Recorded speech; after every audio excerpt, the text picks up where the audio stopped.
Josh Hartnett might as well be Brad Pitt, down to the blonde hair dye, because Fight or Flight is purely a lift of Bullet Train. To the plagiaristic degree, this movie should be retitled Bullet Plane. Fatigued from getting through the superior Shadow Force earlier in the evening, I was in and out of consciousness as I saw Fight or Flight, but I am convinced the film still would have worked as an ultraviolet fever dream filled with sarcasm and torture humor.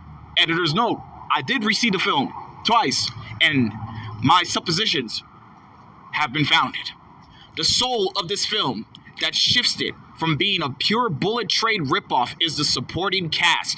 Cute flight attendant turned activist Isha Charitra Sanan, who Lucas Hartnett finds himself protecting on the Nightmare Flight. Pursuers, portrayed by Katie Sackhoff and Yulian Kostov, who got a Boris and Natasha shit going. And I wouldn't have seen this movie if I missed all the ninjas that got thrown into the mix against the assassins aiming for Lucas and Isha's head.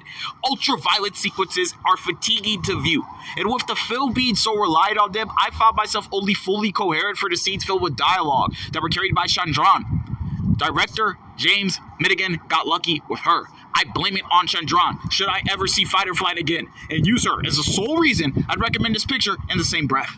But even though the premise is redundant, between this flick and Shadow Force, it's rare that the US releases two solidly choreographed action flicks in the same week. The box office leader held by Disney should really take notes for their next superhero flick. I know Brahim Job could use the rub.